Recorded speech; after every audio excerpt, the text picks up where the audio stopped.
আসসালামু আলাইকুম। মহেন্দ্র সিং ধোনি প্রত্যেকে আমরা চিনি এবং খুব পছন্দ করি। ওনাকে যে মানুষ এত পছন্দ করে তার পিছনে সবচেয়ে বড় একটা কারণ হচ্ছে সবসময় হচ্ছে কুল থাকতে পারে।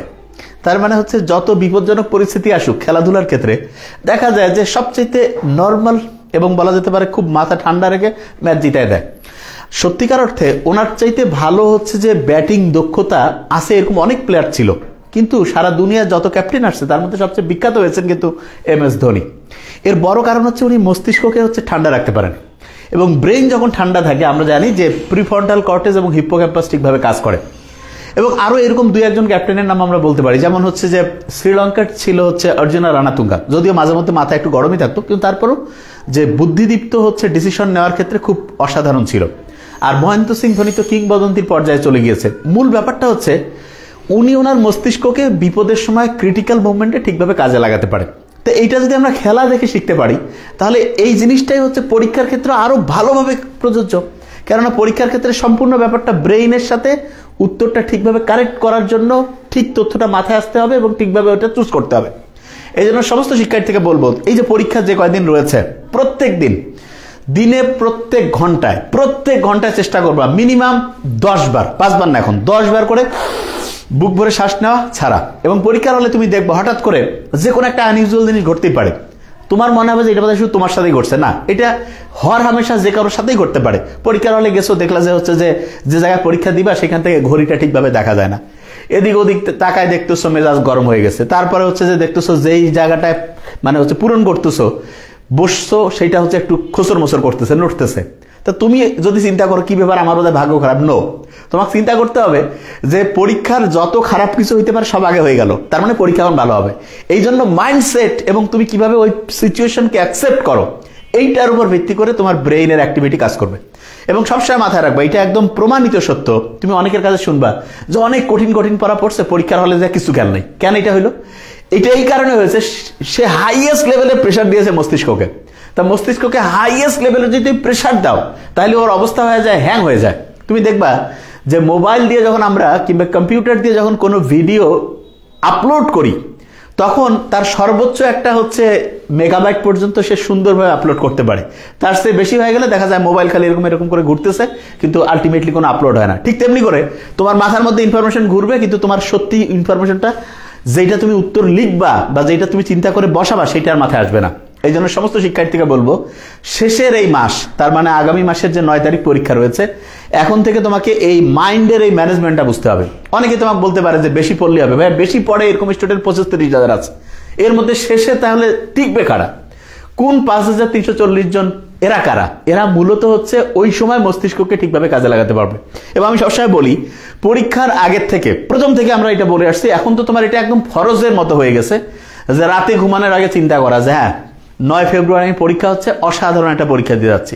এবং রাতে ঘুমানোর সময় এটা চিন্তা, সকালে ঘুম থেকে উঠে চিন্তা যখন করবা তার মানে এইটা না যে ভাই চিন্তা করবো আর পড়বো না, আরে ভাই চিন্তা যখন করবে তখন পড়ার আগ্রহ আরো বেড়ে যায়।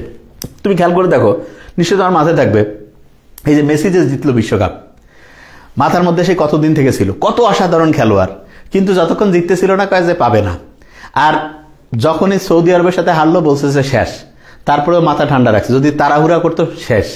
এই জন্য মাথা ঠান্ডা রাখতে হবে, শেষ মুহূর্ত পর্যন্ত মাথা ঠান্ডা রাখা এবং ঠান্ডা মাথায় সর্বোচ্চ পরিমাণ চেষ্টা করা যে হ্যাঁ ইনশাল্লাহ আমি পারবো। এবং তোমাকে এটা চিন্তা করতে হবে তোমার সিট দরকার মাত্র একটা, সিট আছে 5,340, তার মধ্যে মাত্র একটা সিট তোমার দরকার। তুমি চাইলেও 2টা নিতে পারবা না, তুমি ফার্স্ট হও আর যত তুমি হও, সিট কি 2টা পাওয়ার সুযোগ আছে?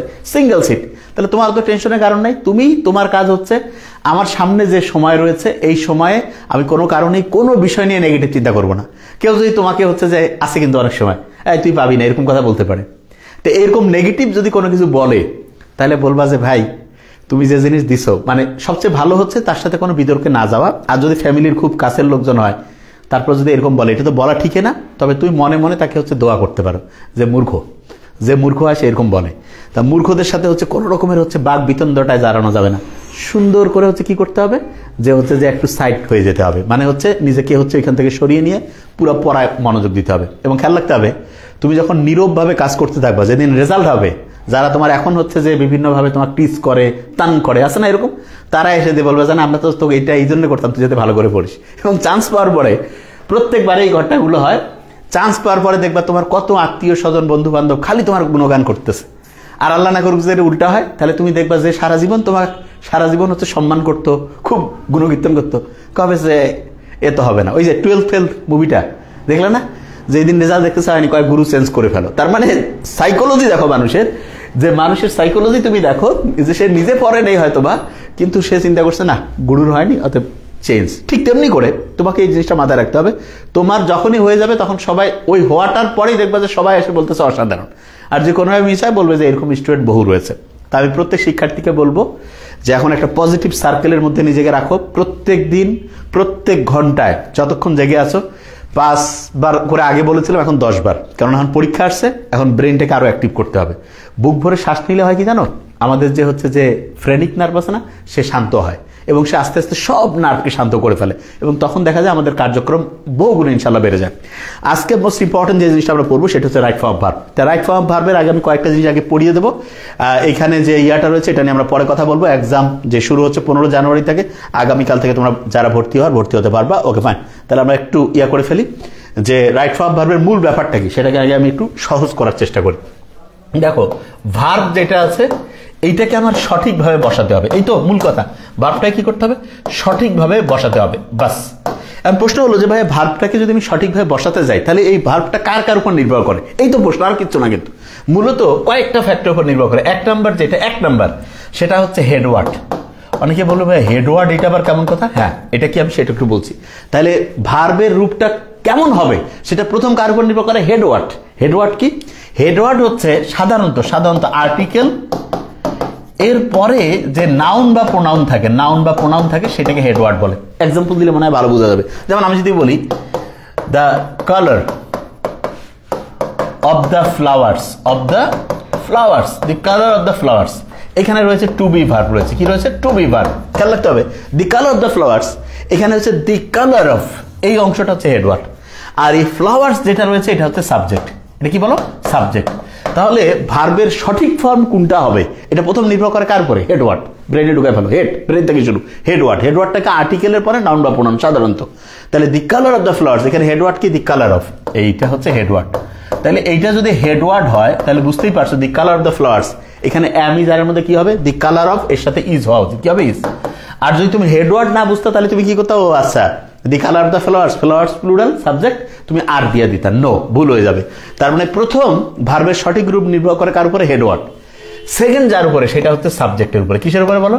সাবজেক্টের উপরে। ভেরি ফাইন, সাবজেক্টের উপরে। তৃতীয় কোনটা হতে পারে? সেটা হচ্ছে টেন্সের উপরে। কিসের উপরে বলো? টেন্সের উপরে। তারপরে কোনটা হতে পারে? কন্ডিশনালের যে নিয়ম আছে সেইটার উপরে হয়। সেইটার উপরে হয়। আচ্ছা, তাহলে এই চারটা হচ্ছে একদম মৌলিক, এর সাথে আরো কিছু নিয়ম আসবে, আমরা শিখে ফেলবো এখন। তাহলে ভার্বের সঠিক রূপ প্রথম নির্ভর করছে কার উপরে? হেডওয়ার্ডের উপরে। হেডওয়ার্ড চিনলাম কিভাবে? আর্টিকেলের সাথে নাউন বা প্রোনাউন যদি থাকে সাধারণত সেটাকে হেডওয়ার্ড বলবো। হেডওয়ার্ড যদি বাক্যে থাকে, সব বাক্যে হেডওয়ার্ড থাকে না। হেডওয়ার্ডকে আমি বলি বাক্যের হচ্ছে গডফাদার। কি বলি? গডফাদার। এ যদি থাকে তাহলে এই অনুযায়ী ভার্ব হবে। এ যদি সিঙ্গুলার হয় ভার্ব সিঙ্গুলার, এ যদি প্লুরাল হয় ভার্ব প্লুরাল। আচ্ছা, হেডওয়ার্ডের পরে সেকেন্ড গুরুত্বপূর্ণ কে? সাবজেক্ট। সাধারণত তুমি দেখবা বেশিরভাগ ক্ষেত্রে আমরা সাবজেক্ট দিয়ে পড়া শুরু করি, যে সাবজেক্ট সিঙ্গুলার হলে ভার্ব সিঙ্গুলার, সাবজেক্ট প্লুরাল হলে ভার্ব প্লুরাল। কিন্তু সাবজেক্টের চাইতে দামি হচ্ছে হেডওয়ার্ড সবচেয়ে দামি। তার মানে একটা বাক্যে সাবজেক্টও আছে, হেডওয়ার্ডও আছে। কার অনুসারে ভার্ব বসবে? যে কেউ বলবে যে ভাই হেডওয়ার্ড অনুসারে ভার্ব বসবে। Okay fine. সাবজেক্ট অনুসারে যখন ভার্ব বসে অনেক সময় আমরা সাবজেক্ট কি সেটা চিনতে পারি না। এইখানে কয়েকটা ইন্টারেস্টিং নিয়ম আছে, সেটাকে আমি একটু দেখাচ্ছি। যেমন দুইটা সাবজেক্ট আছে, কিরকম? যেমন এখানে আছে আই, এখানে আছে হি, ভেরিফাইড হইতে পারে। এখানে আছে ইউ, এখানে আছে আই, এখানে আছে হচ্ছে যে হি, এখানে আছে ধরো যে ইউ, এরকম হতে পারে না? দুইটা সাবজেক্ট। এখন অনেকে বলবে ভাই দুইটা সাবজেক্ট আছে, তাহলে কোন সাবজেক্ট অনুসারে হবে? হ্যাঁ, তখন দেখতে হবে যে মাঝখানে কি আছে। মাঝখানে যেমন এখানে আছে অ্যাজ ওয়েল অ্যাজ। কি আছে বলো? As well as. এরপরে আছে অ্যালং উইথ। ওকে, এরপরে কি হতে পারে? Accompanied by. আচ্ছা, এই তিনটা সবচেয়ে প্রয়োজনীয়। তাহলে as well as, along with, accompanied by. আর কি হতে পারে? Addition to. কি হতে পারে বলো তো? Addition to. আচ্ছা, এই চারটা যে আমি শব্দগুচ্ছ লিখেছি, ফ্রেজ, এগুলো দিয়ে যদি দুই দিকের দুইটা সাবজেক্ট যুক্ত হয় তাহলে একটা ইন্টারেস্টিং জিনিস আছে, সেটা কি? সেটা হচ্ছে প্রথম সাবজেক্ট অনুসারে ভার্ব হবে। কোন সাবজেক্ট বলো? প্রথম সাবজেক্ট। আচ্ছা, অনেকের আবার খেয়াল থাকে না নিয়মগুলো। তোমার একটা ইন্টারেস্টিং জিনিস দেখাই দিই কিভাবে করবা। দেখো, অ্যাজ ওয়েল অ্যাজ এর প্রথম বর্ণ কি? এ। অ্যালং উইথ এর প্রথম বর্ণ কি? এ। অ্যাকম্পানিড বাই এর প্রথম বর্ণ কি? এ। অ্যাডিশন টু এর প্রথম বর্ণ কি? এ। তার মানে এ হচ্ছে প্রথম বর্ণ। তাইলে এইরকম এ যুক্ত দিয়া, এ দিয়ে শুরু, এইরকম যে ফ্রেজ দিয়ে দুইটা সাবজেক্ট যুক্ত হয়, কোন সাবজেক্ট অনুসারে ভার্ব হবে? প্রথম সাবজেক্ট। কোন সাবজেক্ট? প্রথম। তাহলে প্রথম সাবজেক্ট অনুসারে ভার্ব হবে। তাহলে I as well as he, তাহলে কি হবে বলো তো? অ্যাম হবে এখানে। ইউ অ্যালং উইথ আই, কি হবে?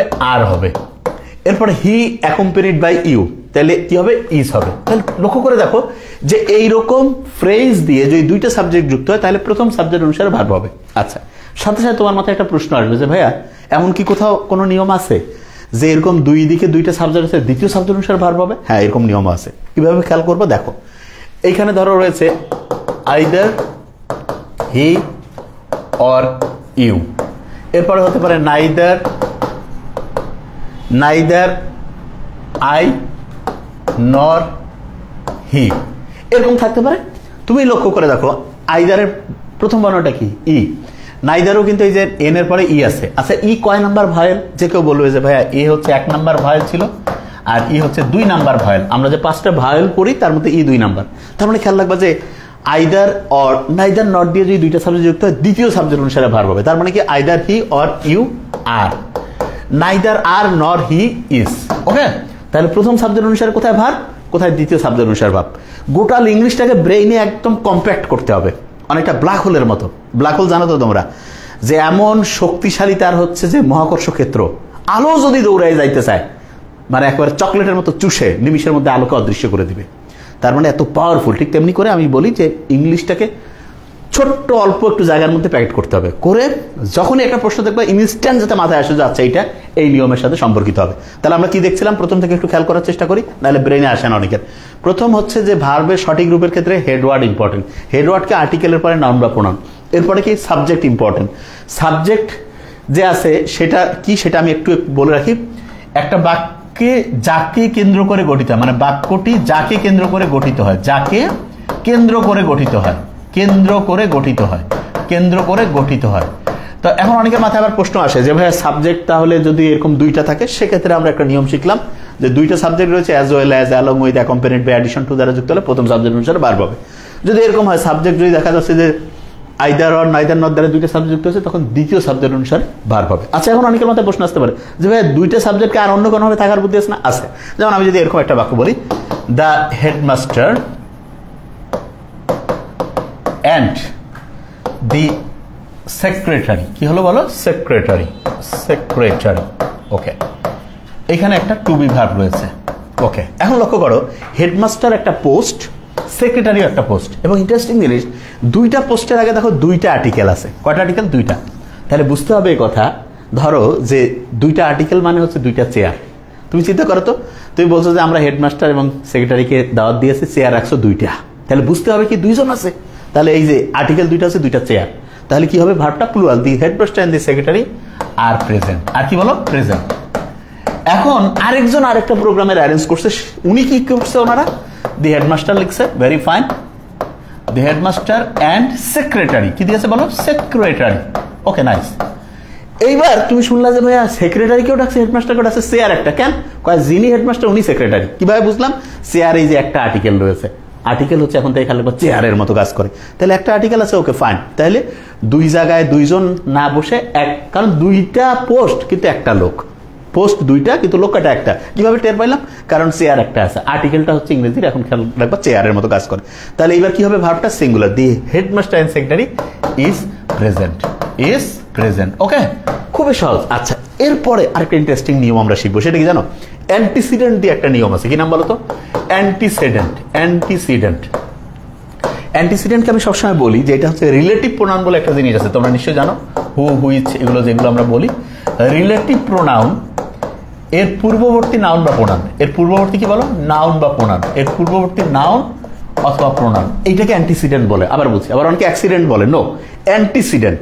রিলেটিভ প্রোনাউনের পূর্ববর্তী নাউন বা প্রোনাউনকে কি বলে বলো? অ্যান্টিসিডেন্ট বলে। এবং খেয়াল রাখবা, অ্যান্টিসিডেন্ট অনুসারে ভার্ব বসে, অ্যান্টিসিডেন্ট অনুসারে কি বসে? ভার্ব বসে। আচ্ছা আমরা একটু এক্সাম্পল দিই তাহলে বুঝতে পারবো। যেমন আমি যদি এরকম বলি ইট ইজ আই হু, এখানে লক্ষ্য করো হুটা হচ্ছে রিলেটিভ প্রোনাউন, তার আগে এই যে নাউন বা প্রোনাউন আই আছে এইটা হচ্ছে কি রিলেটিভ প্রোনাউনের পূর্ববর্তী নাউন বা প্রোনাউন, এটা কি বলে অ্যান্টিসিডেন্ট, এইটা অনুসারে ভার্ব হবে। তার মানে ইট is I who am to blame, who am to blame, তার মানে আমি হচ্ছে সেই যে এইটার জন্য দোষী। তাহলে যদি এই বাক্যটা এরকম থাকতো it is he who is to blame, it is you who are to blame, তার মানে হচ্ছে অ্যান্টিসিডেন্ট যে আছে সেটা অনুসারে ভার্ব হবে, অ্যান্টিসিডেন্ট অনুসারে কি হবে ভার্ব হবে। আচ্ছা এই যে নিয়মগুলো পড়ছো বিশ্বাস করো ইংলিশ সবচেয়ে সহজ, আসলে ইংলিশ না প্রত্যেকটা সাবজেক্টের সহজ, পড়ার কৌশলটা বুঝতে পারো যে এইভাবে পড়তে হয়। এই যে পড়ছো না খেয়াল থাকবে খুব সহজ, কিন্তু কিছুক্ষণ পরে আবার ভুলে যাবে। এই জন্য নিয়ম কি ভুলার আগেই রিভাইজ করতে হবে। দেখি আমরা কি পড়লাম আবার একটু দেখার চেষ্টা করি যে কিরকম নিয়ম অল্প পড়বো কিন্তু তার মধ্যে সব চলে আসবে ইনশাল্লাহ। তাহলে বলছি ভার্বের সঠিক রূপে প্রথম হচ্ছে হেডওয়ার্ড, কিভাবে বসাবো ও আর্টিকেলের পরে নাউন বা প্রোনাউন থাকলে এটা সাধারণত হেডওয়ার্ড, এরপরে প্রিপোজিশন সাধারণত অফ থাকে। ওকে এই হেডওয়ার্ড যদি সিঙ্গুলার হয় ভার্ব সিঙ্গুলার, হেডওয়ার্ড যদি প্লুরাল হয় ভার্ব প্লুরাল। সাবজেক্ট অনুসারে, আচ্ছা সাবজেক্ট কি বাক্যটা যাকে কেন্দ্র করে গঠিত হয়। ওকে এরপরে আমরা কি বলছি যে দুইটা সাবজেক্ট রয়েছে, মাঝখানে আছে as well as, along with, accompanied by, addition to, তাহলে কি হবে প্রথম সাবজেক্ট অনুসারে ভার্ব হবে। আচ্ছা যদি এর উল্টা হইতো, উল্টা নিয়ম মানে দ্বিতীয় সাবজেক্ট অনুসারে, তখন কি থাকতো আইদার অর নাইদার নট, এগুলো থাকলে তৃতীয় সাবজেক্ট অনুসারে ভার্ব হবে। ওকে এখন দুইটা পোস্ট আছে, দুইজনকে দাওয়াত দেওয়া হয়েছে, তা দুইটা লোক আলাদা পোস্ট হোল্ড করতেছে না, একটা লোকের দুইটা পোস্ট, কিভাবে বুঝবো আর্টিকেল দেখে, দেখো এই পোস্টের আগে একটা আর্টিকেল মানে একটা শেয়ার, এই পোস্টের আগে আরেকটা আর্টিকেল দুইটা শেয়ার, তার মানে ও প্লুরাল, তাহলে ভার্ব প্লুরাল। দেখো এই যে হেডমাস্টার অ্যান্ড সেক্রেটারি, তার মানে একটা শেয়ার কিন্তু দুইটা পোস্ট, তার মানে একই লোক সেম পারসন দুইটা পোস্ট হোল্ড করতেছে, এই জন্য ভার্বটা কি হয়ে যাবে সিঙ্গুলার হবে। ওকে এরপর আমরা কি শিখলাম অ্যান্টিসিডেন্ট, রিলেটিভ প্রোনাউন যে আছে এর পূর্ববর্তী নাউন বা যে প্রোনাউন সেটাকে হচ্ছে যে অ্যান্টিসিডেন্ট বলি। এই যে অ্যান্টিসিডেন্ট অনুযায়ী ভার্বটা হবে, অ্যান্টিসিডেন্টটা দেখো আই অনুযায়ী হচ্ছে অ্যাম হয়েছে, হি অনুযায়ী ইজ হয়েছে, ইউ অনুযায়ী আর হয়েছে। আচ্ছা এরপর খুব ইন্টারেস্টিং একটা নিয়ম আছে, সেটা কি দেখো each of, every of, one of, either of, neither of,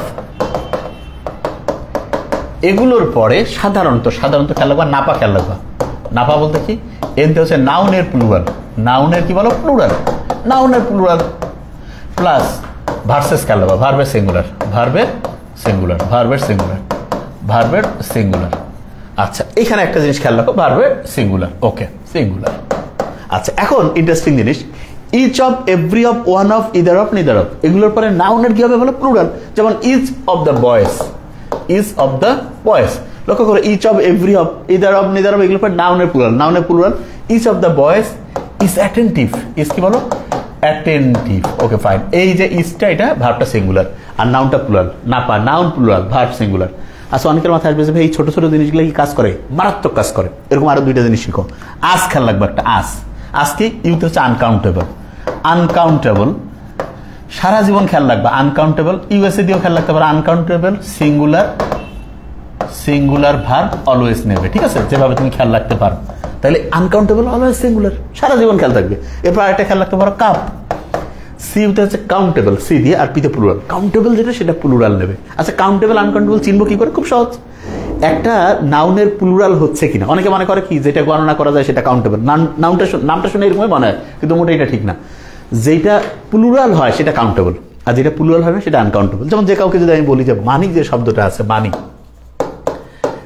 এটা কিন্তু গণনা করা যায় না নর্মালি, ইসলামে তো একটা রাসূলুল্লাহ সুন্নতে আছে সাল্লামের যে টাকা গুনাই, হ্যাঁ লেনদেন করো, তো এইখানে মানি মূলত খেয়াল রাখবা যে গণনার সাথে সম্পর্কিত না, সম্পর্ক হচ্ছে কাউন্টেবল আনকাউন্টেবল, এই শব্দটা প্লুরাল হয় কিনা, মানির প্লুরাল কেউ করতে পারো, মানিস নো নো নো, তার মানে মানি হচ্ছে কি বলো আনকাউন্টেবল, এটা কি বলো আনকাউন্টেবল। এবং যখনই একটা জিনিস আনকাউন্টেবল হবে তখন বুঝতে হবে এই কথা, এর সাথে সবসময় ভার্বটা কি হবে বলো সিঙ্গুলার, ভার্ব কি হবে বলো সিঙ্গুলার হবে, ভার্ব হবে সিঙ্গুলার। ওকে আর অনেকে প্রশ্ন করতে পারে যে ভাই এটা আপনি যে বললেন আনকাউন্টেবল, এটা একটা প্রমাণ দেন, খুব সহজ, যেটা আনকাউন্টেবল হয় তার আগে সাধারণত মাছ বসে, কি বসে বলো মাছ, যেমন আমরা বলি I have much money, I have much money, তার মানে দেখো মানিটা আনকাউন্টেবল দেখি তার আগে মাছ বসেছে। আর যে কাউন্টেবল হতো যেমন আমি যদি বলি বই, এটা প্লুরাল হচ্ছে বুকস, আমরা কিন্তু বলি আই হ্যাভ মাচ বুকস না, I have many books, many books. Okay যেখান থেকে আমরা বের হয়ে আসছিলাম কথা সেখানে আবার চলে যাই। তাহলে যেটা আমরা বলছিলাম যে each of, every of, one of, either of, neither of, এগুলো পরে নাউনের কি হবে বলো প্লুরাল, ভার্বের সিঙ্গুলার, নাউনের প্লুরাল ভার্বের সিঙ্গুলার। আচ্ছা এবার এখানে আরেকটা জিনিস শিখলাম হচ্ছে ইউএস, ইউএসএ বলতে পারো বা আজ বলতে পারো। আনকাউন্টেবল অলওয়েজ সিঙ্গুলার আর কাউন্টেবল অলওয়েজ কি হবে? প্লুরাল। ওকে, এর সাথে আরেকটা মৌলিক নিয়ম খুব মাথায় রাখতে হবে, সেটা কি দেখো, ইংরেজির যত বাক্য আছে এই বাক্যগুলো তোমাকে আগে মাথায় রাখতে হবে যে এগুলো অ্যাক্টিভ ভয়েসে আছে না প্যাসিভ ভয়েসে আছে, এটা তোমাকে খেয়াল করতে হবে। অ্যাক্টিভ ভয়েসে আছে নাকি হচ্ছে প্যাসিভ ভয়েসে আছে, অ্যাক্টিভে আছে না প্যাসিভ ভয়েসে আছে, এটা কিন্তু মোস্ট ইম্পর্টেন্ট। কারণ অনেকের মাথায় প্রশ্ন আসলো কি কারণে ইম্পর্টেন্ট ভাই এটা এই কারণে ইম্পর্টেন্ট যে একটা বাক্য যদি প্যাসিভ ভয়েসে থাকে, কিসে থাকে বলো? প্যাসিভে, তখন অবশ্যই যত নিয়ম তুমি শিখবা সেই নিয়মের সাথে একটা অতিরিক্ত নিয়ম যুক্ত হবে। এটা কি? যে কোনো বাক্য যদি প্যাসিভে থাকে, যে কোনো বাক্য, তাহলে অবশ্যই একটা অক্সিলারি ভার্ব যুক্ত করতে হবে। কি যুক্ত করতে হবে? অক্সিলারি ভার্ব যুক্ত করতে হবে। এটা কিন্তু ইংলিশের আমি বলি সবসময় দা রুল। তার মানে এটা এমন একটা রুল, যদি একটা রুল কাউকে আমি শিখতে বলি তাহলে এই রুলটা শেখা উচিত।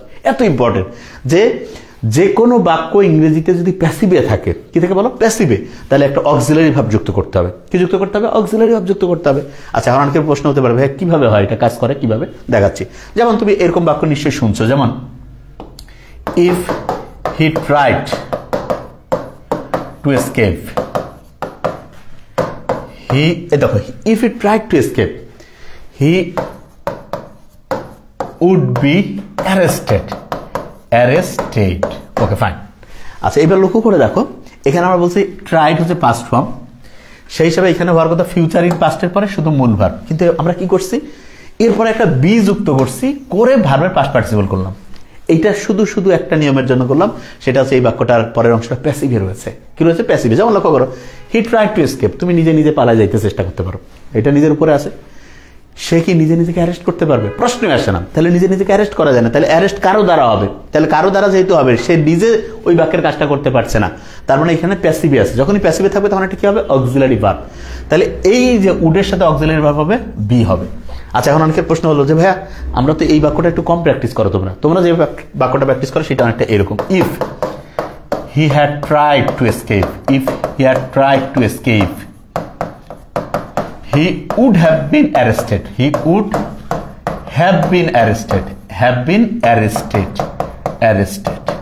এবং বিশ্বাস করো, আমি পরীক্ষা নিয়ে দেখেছি অ্যাবাউট 92-93% স্টুডেন্ট, মানে আমরা তো দেখি কিছু কোশ্চেন দেখা যায় যে এই প্রশ্নটা কত পার্সেন্ট স্টুডেন্ট কারেক্ট করছে। এই প্রশ্নটা আমরা দিয়ে দেখেছিলাম প্রায় 92 থেকে 93% স্টুডেন্ট এইটা উত্তর দিয়েছে। কেননা সে প্র্যাকটিস করে তো এটা যে if he had tried to escape he would have been arrested, কিন্তু বাক্যে আমরা দিয়ে দিয়েছি হি ট্রাইড টু এসকেপ।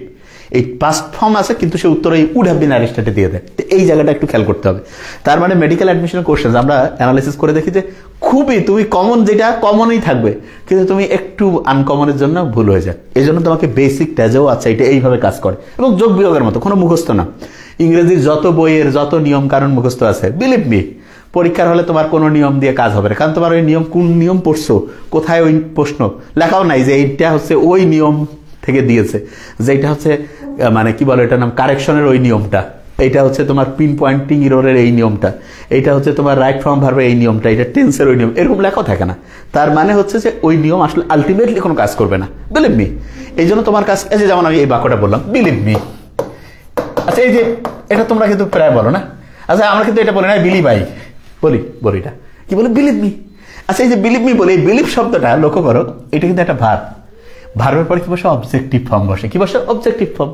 ও ভাই ঠিক আছে, ভার্বের পরে কি বসে? Objective form. এই জন্য আমি যদি বলি আই লাইক ইউ, এই যে ইউ শব্দটা যে আছে এটা কিন্তু অবজেক্টিভ ফর্ম। কি কারণে?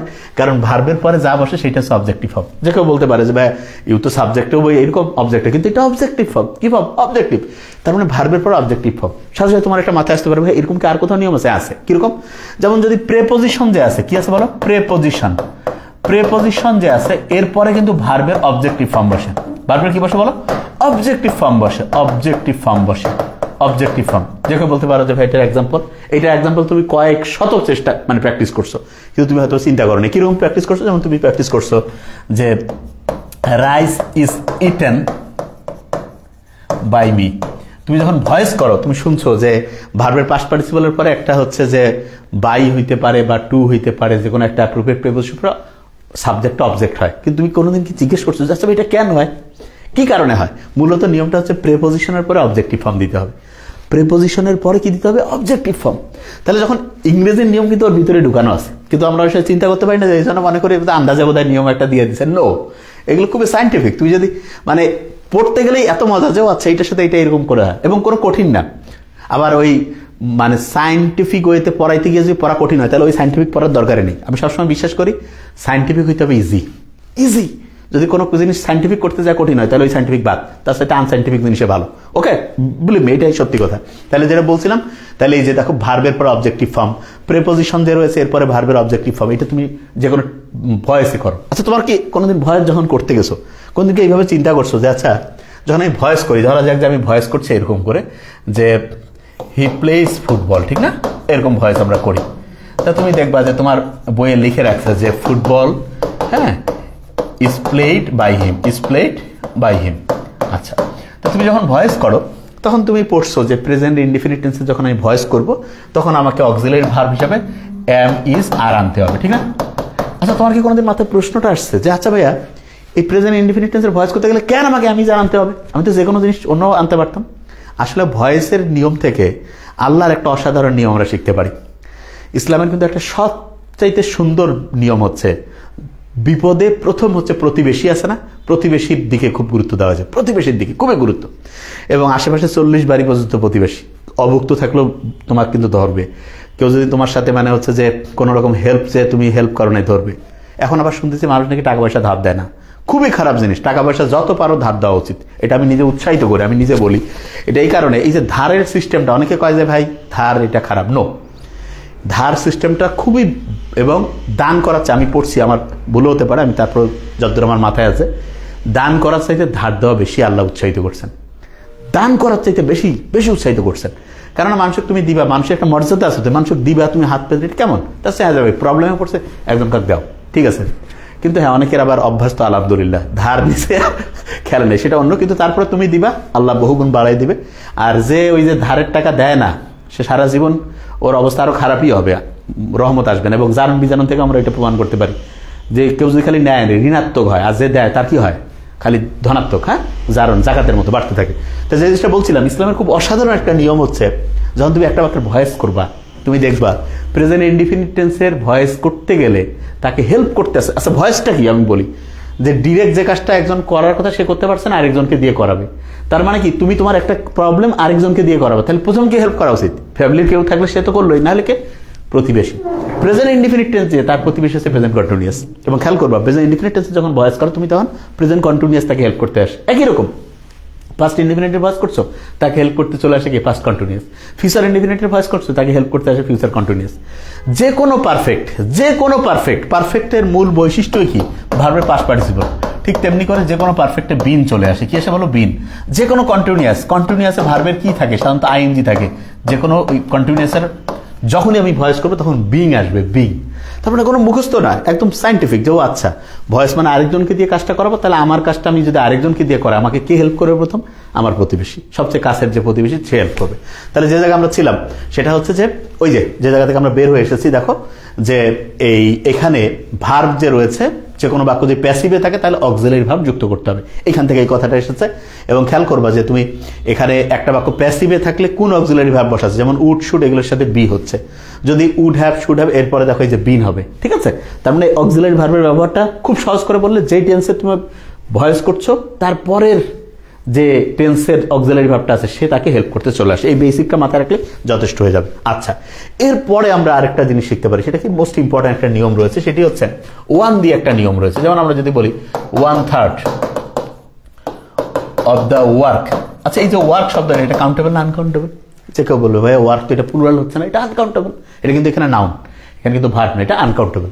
তাহলে আমরা বলছি না আস দিয়ে বা ইউএসএ দিয়ে, আনকাউন্টেবল হচ্ছে অলওয়েজ কি দেবে? সিঙ্গুলার। তাহলে 1/3 অফ দ্য ওয়ার্ক কি হতে পারে? Has been completed, has been completed. আচ্ছা, অনেকের মাথায় প্রশ্ন আসবে ভাই এরকম করলেন কেন বাক্যটা আপনি? এটা এই কারণে করলাম, এটা প্যাসিভে রয়েছে।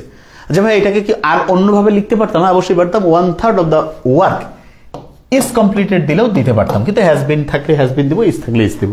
তার মানে কি দিলাম? সিঙ্গুলার ভার্ব দিলাম। কি দিলাম? Singular verb. আর যদি এটা আমি এরকম দিতাম যে 1/3 অফ দ্য স্টুডেন্টস, তো এইটার নিয়মটা আসলে অনেক জায়গায় ভুল আছে, এখন ভুলটাও শিখাই দেয় ঠিকঠাক। এখানে নিয়মটা আসলে ওয়ান দিয়ে নিয়ম হওয়া উচিত যে কোনো ভার্ব সিঙ্গুলার হওয়া উচিত। তবে অনেক বইপত্রে দেখবা যে এই জায়গাটায় আগের থেকে প্রবলেম, এটা ঠিক হয়নি এখনো। তুমি দেখবা যে এই যে এখানে যে স্টুডেন্টস রয়েছে কাউন্টেবল হিসেবে, এটাকে আবার প্লুরাল ভার্ব দিয়েছে, তার মানে 1/3 of the students are present দিয়েছে। অনেক জায়গায় তুমি দেখবে, অনেকে এটা না জানার কারণে এই জিনিসটা এখন প্রচলিত আছে। ওকে, এটা তুমি দিতে পারো উত্তর অপশন দেখে, সমস্যা নেই। আচ্ছা, আরেকটা জিনিস রয়েছে, সেটি হচ্ছে দুইটা সাবজেক্ট রয়েছে, তাহলে সাধারণত দেখবা যে অনেক ক্ষেত্রে ভার্বটা দুইটা সাবজেক্ট একটা জিনিসকে বোঝাবে, ভার্বটা সিঙ্গুলার হবে। যেমন এটা আমি খুব এক্সাম্পল দিই, slow and steady, slow and steady. এটার ক্ষেত্রে তুমি দেখো এই স্লো এবং স্টিডির প্রথম দুইটা বর্ণ কিন্তু এস রয়েছে। খেয়াল রাখবা দুইটা সাধারণত বর্ণগুলো সেম থাকে সাধারণত, এটা আমার সব ক্ষেত্রে হবে নো, কিন্তু মোটামুটি তুমি মাথায় রাখি, এটা খুব হেল্পফুল নিয়ম হবে। Slow and steady wins the race, কি হবে বলো? Wins the race. Okay, fine. এরপরে তুমি লক্ষ্য করে দেখো, যদি আমি এরকম বলি যে early to bed, early to bed and early to rise, and early to rise, early to rise make, কি হবে? Makes a man, makes a man healthy wealthy, এই যে মেক্স হয়েছে, ঠিক না? ওকে, এরপরে যদি আমি যে কাউকে বলি যে হচ্ছে যে স্যুপ অ্যান্ড স্যান্ডউইচ, স্যান্ডউইচ, অথবা স্যুপ অ্যান্ড সালাদ, তুমি লক্ষ্য করো প্রত্যেকটারই কিন্তু প্রথম বর্ণ সাধারণত সেম হচ্ছে, প্রথম বর্ণ সাধারণত সেম। হ্যাঁ, ব্যতিক্রম আছে, কিন্তু আমি তোমাকে বলছি এইভাবে যদি তুমি খেয়াল রাখো তোমার জন্য ইজি হবে যে আচ্ছা প্রথম বর্ণ তাহলে এরকম করে সেম হয়। Soup and salad is my favourite food. তারপর আবার ডিফারেন্টও আছে, মানে ভিন্ন রকমেরও রয়েছে, যেমন rice and curry, rice and curry is my, এখানে আবার দেখো রাইস আর এবং কারি প্রথম বর্ণ কিন্তু সেম নেই, তারপরেও এটা হবে। তার মানে পড়ার ক্ষেত্রে আমাকে মাথায় রাখতে হবে যে কোন জায়গায় কোন নিয়মটা কার্যকরী হয়। আচ্ছা, এর সাথে আমরা একটা জিনিস একটু খেয়াল করে ফেলি, প্রথম থেকে আমরা কি পড়ছি আমরা একটু আবার রিভাইজ করে ফেলি, তারপরে আবার হচ্ছে যে আমি টেন্সের নিয়মগুলোতে যাচ্ছি, নাহলে খেলা রাখতে পারবো না। তাহলে ভার্বের সঠিক রূপের ক্ষেত্রে প্রথম হচ্ছে হেডওয়ার্ড। হেডওয়ার্ডের ব্যাপারটা কিভাবে কাজ করে, যে এটা হচ্ছে আর্টিকেলের পরে নাউন বা প্রোনাউন, এইটা এটার প্রিপোজিশন থাকতে পারে, এটা হেডওয়ার্ড। হেডওয়ার্ড যে singular verb singular, headward plural verb plural. Subject অনুসারে, সাবজেক্ট কি বাক্যটা যাকে কেন্দ্র করে গঠিত হয়। অনেকে মনে করে কি সাবজেক্ট মানে বোধহয় প্রথমে থাকে, নো, আমি আবার বলছি সাবজেক্ট মানে যাকে কেন্দ্র করে বাক্যটা গঠিত হয়। এটা এমন হতে পারে সাবজেক্টটা বাক্যের শেষে থাকে, যেমন আমি যদি বলি দেয়ার ইজ আ স্কুল, তাহলে লক্ষ্য করো এই বাক্যটা কিন্তু গঠিত হয়েছে স্কুলকে কেন্দ্র করে এবং এইটা কিন্তু বাক্যের শেষে রয়েছে। ওকে, তাহলে এটা খেয়াল রাখবা যাকে কেন্দ্র করে বাক্যটা গঠিত হয়েছে। আচ্ছা, এরপরে যেটা রয়েছে সেটি হচ্ছে লক্ষ্য করো যে দুইটা সাবজেক্ট রয়েছে, as well as, along with, accompanied by, addition to, এটা দ্বারা যদি যুক্ত হয় তাহলে প্রথম সাবজেক্ট অনুসারে ভার্ব হয়ে যাবে। আচ্ছা, যদি আমরা এইভাবে পড়ে ফেলি যে ইদার অর, মানে নাইদার নর, এগুলো দিয়ে দ্বিতীয় সাবজেক্ট অনুসারে ভার্ব হবে। তারপরে দেখো যে দুইটা পোস্ট, লোক যদি দুইজন হয় দুইটা আর্টিকেল থাকবে প্লুরাল, দুইটা পোস্ট লোক যদি একটা হয় বুঝার বুদ্ধি একটা আর্টিকেল একটা চেয়ার, ভার্বটা সিঙ্গুলার। এরপরে লক্ষ্য করে দেখো যে অ্যান্টিসিডেন্ট, রিলেটিভ প্রোনাউনের পূর্ববর্তী নাউন বা প্রোনাউন, অ্যান্টিসিডেন্ট অনুসারে ভার্ব হবে, অ্যান্টিসিডেন্ট অনুসারে ভার্ব, অ্যান্টিসিডেন্টে কি রিলেটিভ প্রোনাউনের পূর্ববর্তী নাউন বা প্রোনাউন, যেমন ইট ইজ আই হু, এটার সাথে অ্যাম না, it is he who is, it is you who are. Okay, এরপরে লক্ষ্য করে দেখো each of, every of, one of, either of, neither of, এগুলো নাউনের প্লুরাল, নাপা দিয়ে খেয়াল রাখবো। এরপরে ভার্বের সিঙ্গুলার হবে, এটা মোস্ট ইম্পর্টেন্ট। আরেকটা জিনিস বারবার বলার চেষ্টা করছি, আজ দিয়ে খেয়াল রাখবা, আনকাউন্টেবল ভার্বটা সিঙ্গুলার, কাউন্টেবল ভার্বটা প্লুরাল। ওকে, এরপরে হচ্ছে মানি আনকাউন্টেবল, কোনটা আনকাউন্টেবল? যেটা প্লুরাল হয় না। কাউন্টেবল কোনটা? যেটা প্লুরাল হয়। ওকে, তাহলে আনকাউন্টেবলের আগে মাছ হয়। হ্যাঁ, আচ্ছা, এরপরে খেয়াল করে দেখো যে একটা বাক্য অ্যাক্টিভে রয়েছে না প্যাসিভে আছে, এটা কিন্তু মোস্ট ইম্পর্টেন্ট নিয়ম, মোস্ট ইম্পর্টেন্ট। যদি একটা বাক্য প্যাসিভে থাকে তাহলে অবশ্যই অক্সিলারি ভার্ব যুক্ত করতে হবে। তা তোমরা সবচেয়ে বেশি প্র্যাকটিস করো এরকম একটা বাক্য, যেমন if you try to escape, লক্ষ্য করে এটা পাস্ট ফর্ম রয়েছে, এখানে শুধু উডের পরেই তো মূল ভার্ব হওয়ার কথা, কিন্তু আমরা বি দিয়েছি, কি কারণে? কারণ প্যাসিভে রয়েছে। এবং যে কোনো প্যাসিভের ক্ষেত্রে মাথায় রাখতে হবে যেইটার আমি ভয়েস করছি, যেই বাক্যটার তারপরের যে টেন্সের বাক্যটার যে অক্সিলারি ভার্ব সে আসে হেল্প করবে, তাহলে উড বি অ্যারেস্টেড। তাহলে if he had tried to escape he would have been arrested. হ্যাঁ, ওকে, এরপরে খেয়াল করে দেখো যে এটা তো ভয়েসের ক্ষেত্রে বলেছি যে কোনো পারফেক্ট টেন্সে বিন, কন্টিনিউয়াসে হচ্ছে বিং হয়, তারপরে ওয়ান দিয়ে যদি হয় তা মূলত নিয়মটা হচ্ছে যে যদি এখানে আনকাউন্টেবল থাকে তাহলে আস, আনকাউন্টেবল ভার্বটা সিঙ্গুলার, আর যদি কাউন্টেবল হয় তাহলে ভার্বটা প্লুরাল। আর দুইটা জিনিস রয়েছে, দুইটা, যেমন স্লো অ্যান্ড স্টিডি। হ্যাঁ, এটা আবার ব্যতিক্রম রয়েছে, টাইম অ্যান্ড টাইড, ওইটার ক্ষেত্রে কিন্তু মূলত তুমি দেখবে অনেক জায়গায় লিখে রয়েছে টাইম অ্যান্ড টাইড ওয়েট, কিন্তু আসলে এটা ওয়েটস হওয়া উচিত। ইংরেজির যে বিদেশি গ্রামারের যে বইগুলো সেগুলোতে বেশিরভাগ ক্ষেত্রে একটা ওয়েটস হিসাবে চিহ্নিত করা হয়েছে। তাই এটা হচ্ছে যে বললামই তো কিছু জিনিস হচ্ছে যে কন্ট্রাডিক্টরি রয়েছে, এরকম soup and sandwich is my favourite food. তা আমার মনে হয় যে এইটা যে আমরা দেখেছি, এখন এখানে তুমি দেখো আমি কয়েকটা জিনিস অলরেডি নিয়ে এসেছি। একটা হচ্ছে যে তোমার সাবজেক্ট ভার্ব অ্যাগ্রিমেন্টও হয়ে গিয়েছে, ঠিক আছে, এবং টেন্স এবং কন্ডিশনাল যে রয়েছে সেটা আমরা একটু সামারি করে ফেলেছি, টেন্স এবং কন্ডিশনাল জাস্ট একটু। যে প্রত্যেকটা যে টেন্স রয়েছে প্রত্যেকটা একটা করে কোড রয়েছে। হ্যাঁ, তুমি একটু কোড দিয়ে এটা এখনই আমাদের লাগবে। যেমন প্রেজেন্ট ইনডিফিনিট টেন্স এর কোড হচ্ছে 1, প্রেজেন্ট কন্টিনিউয়াস টেন্স এর কোড হচ্ছে 2, প্রেজেন্ট পারফেক্ট টেন্স এর কোড হচ্ছে 3, প্রেজেন্ট পারফেক্ট কন্টিনিউয়াস টেন্স এর কোড হচ্ছে 4, তারপর হতে পারে পাস্ট ইনডিফিনিট টেন্স এর কোড হচ্ছে 5, পাস্ট কন্টিনিউয়াস টেন্স এর কোড হচ্ছে 6, তারপরে হচ্ছে যে পাস্ট পারফেক্ট টেন্স এর কোড হচ্ছে 7, পাস্ট পারফেক্ট কন্টিনিউয়াস টেন্স এর কোড হচ্ছে 8, ফিউচার ইনডিফিনিট টেন্স এর কোড হচ্ছে 9, ফিউচার কন্টিনিউয়াস টেন্স এর কোড হচ্ছে 10, ফিউচার পারফেক্ট টেন্স এর কোড হচ্ছে 11, ফিউচার পারফেক্ট কন্টিনিউয়াস টেন্স এর কোড হচ্ছে 12। তোমাকে যে জিনিসটা মোস্ট ইম্পর্টেন্ট আমি বলবো সেটা হচ্ছে যে বেশ করে correction, right form of verb, তারপরে হচ্ছে বাক্যের ওই যে কিছু অংশ পূরণ করা, সব জায়গাতে হেল্প করে। তোমাকে যে জিনিসটা খুব গুরুত্বের সাথে মাথায় রাখতে হবে সেটি হচ্ছে যে 3-এর বন্ধু সাধারণত হচ্ছে 5। ওকে, তার মানে 3 হচ্ছে present indefinite tense, sorry present perfect tense, 5 past indefinite tense. তার মানে 3-এর বন্ধুকে 5। তার মানে একদিকে যে প্রেজেন্ট পারফেক্ট টেন্স থাকে তাহলে অন্যদিকে থাকবে পাস্ট ইনডিফিনিট টেন্স। যেমন আমি যদি এক্সাম্পল দেই, many years have passed, many years have passed. Okay, তাহলে এটা হচ্ছে প্রেজেন্ট পারফেক্ট টেন্স। ওদিকে কি হবে, since I saw you, since I saw you. লক্ষ্য করো এই যে সিন্স আই স ইউ, এই সটা হচ্ছে পাস্ট ইনডিফিনিট টেন্স, এটা হচ্ছে past. Many years have past, এটা হ্যাভ এর পর verb past participle present perfect 3। তাহলে দেখো একদিকে 3 কোড বিশিষ্ট টেন্স রয়েছে, অন্যদিকে 5 কোড বিশিষ্ট টেন্স হবে। তো এটা আমরা আলোচনার মধ্যে নিয়ে আসবো। আর একদিকে যদি 5 থাকে তাহলে অন্যদিকে 7 হবে। এই বাক্যটাই যদি জাস্ট এই বাক্যটা আমি একটু চেঞ্জ করে দিতাম, মেনি ইয়ার্স হ্যাভ পাস্টের জায়গায় হ্যাভটা ধরো কেটে দিলাম, শুধু দিলাম মেনি ইয়ার্স পাস্ট, তখন সিন্স আই স এর জায়গায় হতো I had seen you, I had seen you. Okay, তাহলে দেখো পড়ার ক্ষেত্রে একটু এরকম করে বুঝে পড়বা যে কোথায় কিরকম করে আসছে। তার সাথে কি রয়েছে, আরেকটা নিয়ম রয়েছে যে এই যে এক যে রয়েছে তার 5 জন বন্ধু রয়েছে। এক হচ্ছে আমি বলি আল্লাহর সাথে কানেকশন হওয়ার 5 ওয়াক্ত নামাজের মতো। প্রথম হচ্ছে ফিউচার ভালো হবে, ফিউচার মানে 9, ফিউচার ইনডিফিনিট, অতীতের যা আছে ভুল আল্লাহ মাফ করে দিবে, প্রেজেন্ট এখন যা করছি ফিউচারে ভালো হয়ে যাবে 11, এবং চিরন্তন সত্য হলে 1। তাহলে এই জিনিসগুলো খুব ভালো করে মাথায় রাখতে হবে। ওকে, এখন এইটা হচ্ছে তোমার বলা যেতে পারে যে টেন্সের একদম সামারিটা বলার চেষ্টা করেছে যে ওকে যে প্রত্যেকটা টেন্সের এরকম করে কোড রয়েছে। তাহলে কার সাথে কার বন্ধু, তো 3-এর বন্ধু হচ্ছে 5, 3 গুণটা প্রেজেন্ট পারফেক্ট টেন্স, 5 গুণটা পাস্ট ইনডিফিনিট, 5-এর বন্ধু হচ্ছে 7, 5 পাস্ট পারফেক্ট, সরি 5 হচ্ছে পাস্ট ইনডিফিনিট, 7 হচ্ছে পাস্ট পারফেক্ট। 1 থেকে 12 পর্যন্ত কোড কি কোনো কঠিন মনে রাখেন না, জাস্ট অ্যাকর্ডিং টু সিকোয়েন্স সাজিয়ে দিয়েছি। Present indefinite 1, present continuous 2, present perfect 3, present perfect continuous 4, past indefinite 5, past continuous 6, past perfect 7, past perfect continuous 8, future indefinite 9, future continuous 10, future perfect 11, future perfect continuous 12।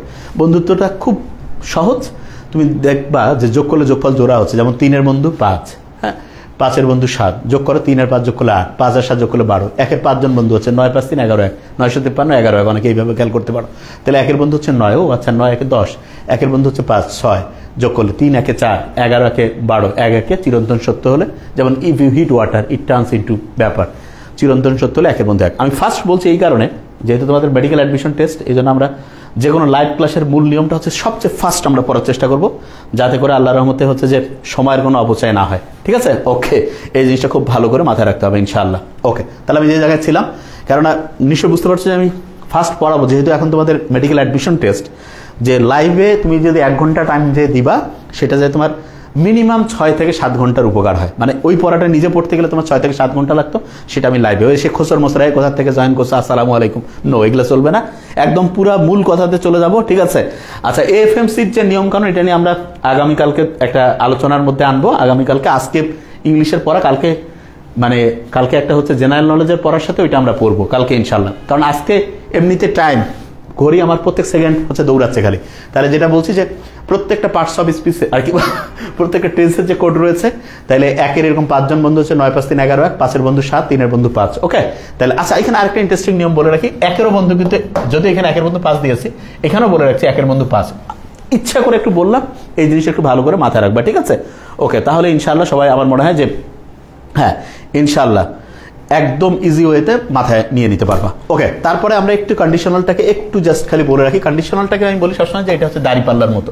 দাড়িপাল্লা বলতে, দাড়িপাল্লার এদিকে ধরো তোমার রয়েছে, যেমন যদি এরকম থাকে ভার্বের প্রেজেন্ট ফর্ম রয়েছে, কি রয়েছে আমরা প্রেজেন্ট ফর্ম, তাহলে এদিকে থাকবে ফিউচার ইন প্রেজেন্ট। কি থাকবে বলো, future in present, future in present. আচ্ছা আমি এক্সাম্পল দিই, যেমন আমি যদি বলি ইফ হি গোস, তাহলে হবে I shall do the work, I shall do the work. Okay, তাই লক্ষ্য করো এই যে গোসটা হচ্ছে প্রেজেন্ট ফর্ম, এখানে ফিউচার ইন প্রেজেন্ট। কোনো বইয়ে কিন্তু এরকম শ্যাল বলতে ফিউচার ইন প্রেজেন্ট নাই। আমি যেটা বলছি এটা তুমি রাখো, তোমার ব্রেইনের ইফেক্টিভিটি সহজভাবে কাজ করতে পারবে। ফিউচার ইন প্রেজেন্ট, তাহলে যে কাউকে যে আমি প্রশ্ন করি যে এখানে প্রেজেন্টের জায়গায় যদি আমি বলি হি ওয়েন্ট, তাহলে পাস্ট ফর্ম দিয়েছি না? যখন এখানে পাস্ট ফর্ম দিব এখানে ফিউচার ইন পাস্ট দিবা। পাস্ট ফর্ম দিলে কি বলো? Future in past. তার মানে আই এর পরে should do the work, I should do the work, I should do the work. Okay fine. আচ্ছা, যে কাউকে আমি এখন এই বাক্যটাকে আরেকটু চেঞ্জ করতে বলি, যেমন ইফ হি হ্যাড গান, তার মানে এখানে কি পাস্ট পারফেক্ট। তাহলে যে কেউ বলবে এখানে ফিউচার ইন পাস্ট পারফেক্ট এরকম কিছু করা যায় কিনা? অবশ্যই যাবে। কিরকম? I should have done the work, I should have done the work, I should have done the work. Okay, তবে তবে মোস্ট ইম্পর্টেন্ট নিয়ম যেটা, সেটা হচ্ছে যে কোনো কন্ডিশনাল হোক, যে কোনো টেন্সের ক্ষেত্রে হোক, যে কোনো বাক্যর ক্ষেত্রে বাক্যটা যদি প্যাসিভে থাকে, মাইন্ডেড যদি প্যাসিভে থাকে, তাহলে অবশ্যই অবশ্যই একটা অক্সিলারি ভার্ব ব্যবহার করতে হবে। কি করতে হবে বলো? অক্সিলারি ভার্ব ব্যবহার করতে হবে। এইটা কিন্তু মোস্ট ইম্পর্টেন্ট, একটা অক্সিলারি ভার্ব ব্যবহার করতে হবে। এবং খেয়াল রাখতে হবে একটা বাক্য প্যাসিভে আছে কিনা আমি চিনবো কি করে? খুব সহজ। অনেকে কয় কি যে ভাই ভার্বের পাস্ট পার্টিসিপল দেখে চিনবো প্যাসিভ আছে। মূর্খ, এটা ভার্বের পাস্ট পার্টিসিপল দেওয়াই থাকবে না, তোমাকে চিনতে হবে সাবজেক্ট দেখে চিনতে হবে যে এটা কিভাবে প্যাসিভ হবে। তাহলে ভার্বের খেয়াল রাখতে হবে যে পাস্ট পার্টিসিপল দেওয়াই থাকবে না ওইখানে। মূল ব্যাপার হচ্ছে প্যাসিভ চেনার বুদ্ধিটা কি হবে আমি তোমাকে বলে রাখি। প্যাসিভ চেনার সহজ বুদ্ধি যেটা, সাবজেক্ট সাধারণত বস্তুবাচক হবে। সাবজেক্ট সাধারণত কি হবে বলো? বস্তুবাচক হবে। বস্তুবাচক সাবজেক্টটা সাধারণত বস্তুবাচক। যেমন আমি যদি বলি দি বুক ওয়াজ,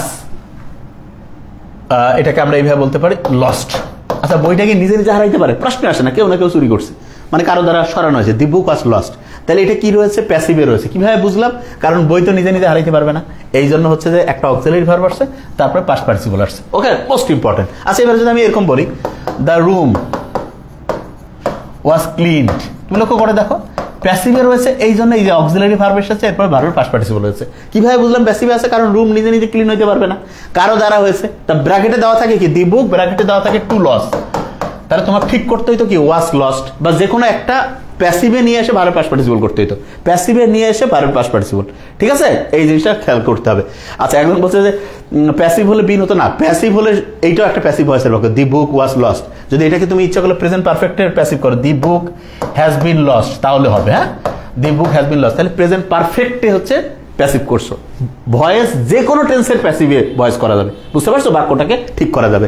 তারপরে দি রুম ওয়াজ ক্লিন, কেউ যদি কয় the room has been clean, হ্যাঁ, তার মানে অনেকে মনে করে বোধহয় বিন থাকলে বোধহয় প্যাসিভ। নো নো, প্যাসিভ বলতে এটা পাস্ট ইনডিফিনিটের প্যাসিভ করছি ওয়াজ দিয়ে, এখানে এই হ্যাজ বিন দিয়েছি প্রেজেন্ট পারফেক্টের প্যাসিভ করেছি, এখানে হ্যাজ বিন দিয়েছি প্রেজেন্ট পারফেক্টের প্যাসিভ করেছি। তাহলে এই বেসিকগুলো ইনশাল্লাহ ভালো করে মাথায় রাখলে ইনশাল্লাহ, হ্যাঁ হ্যাঁ, ইনশাল্লাহ ইয়া করে ফেলতে পারবা। স্যার, আমার মেডিকেল ভর্তি পেমেন্ট করার সময় সমস্যা হয়েছে। প্রথম মেসেজ সেন্ড করার সময় এত টাকা কেটে নিয়েছে, তারপর ফিরতি মেসেজ আমি সেন্টার কোড দিতে ভুলে গেছিলাম। টাকা একবার পাঠানো হয়ে গেলে আসসালামু আলাইকুম, মানে ওরা হচ্ছে টাকা ছাড়া কোনো কথা শুনবে না, বলেই দেওয়া আছে। তুমি কি মনে করছো যে ওই যে তোমাকে আমি বারবার বলেছি যে ফর্ম পূরণের সময় আর টাকা পয়সা গেছে এটা কোনো ব্যাপার না তোমার, এটা আমি কারো কিছুই না, মানি ইজ নাথিং। তোমার নাথিং মানে এই কারণে বলছি টাকা পাবা। তোমার ভাগ্য ভালো যে এই নিয়ম করতো যে একবার ফর্ম ফিল আপ করতে ভুল করলে 2 নম্বর কেটে নিবে, লাইফ শেষ হয়ে যেত। তা তুমি যতবার খুশি ভুল করো সমস্যা নাই, প্রত্যেকবারে 1000 টাকা করে নিতে থাকবে। এই জন্য বারবার বলা হয়েছে ফর্ম যখন পূরণ করবা একেবারে ফাইনাল যে টাকা পাঠার আগে যে চেক, ডাবল চেক, আরেকজন বন্ধুকে দরকার হলে দেখো, দেখ তো কোথাও ভুল আছে নাকি, দেখে তারপরে টাকা পাঠাও। ঠিক আছে, এইটা নিয়ে আর কোনো কথা নেই। ওকে, হ্যাঁ, তাহলে কম্পিউটার মানে মূল ব্যাপার হচ্ছে তোমার সিস্টেম বুঝতে হবে, দেখতে হবে কি রকম সিস্টেম, এটা কঠিন কিছুই না। ঠিক আছে, টেনশনের কিছু নেই ভাই, 1-2-5 হাজার টাকা নিয়ে কিছু না। প্রাইভেট মেডিকেলে পড়তে গেলে 30-35 লাখ টাকা লাগে। তাহলে এইখানে তুমি মূল ব্যাপার হচ্ছে ওই টাকা গেছে ওইটা সদকা, তোমার বেশি হয়তো বা হয়েছিল, সদকা হিসাবে মাফ করে দাও, সরকার খাইছে আর কি করবা, আর তো অন্য কেউ খায় নাই। ঠিক আছে, ওকে, তাহলে এইটা। স্যার, পোস্ট অফিস ভুল লিখলে সমস্যা হবে? পোস্ট অফিস ভুল, আচ্ছা, পোস্ট অফিস ভুল লিখলে ওই রকম সমস্যা না, কিন্তু এটা না লিখাই ভালো। কি কারণে, কেন সমস্যা না সেটা বলি। এখন সমস্যা না, যেহেতু এখন জেলা কোঠা নাই, এই জন্য সমস্যা না, এটার জন্য সমস্যা হবে না।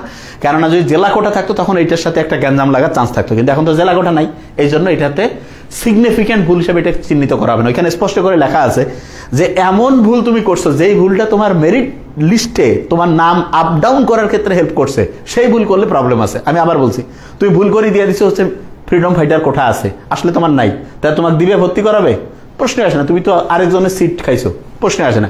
এখন তো ডিস্ট্রিক্ট কোটা নাই, এখন হচ্ছে জেলা যদি কম বেশি হয়, তুমি রিয়েল জেলার লোক হইলেই হয়েছে, কোনো সমস্যা এটা হবে না। এটা নিয়ে ভয় পাওয়ার কোনো ইয়া নেই।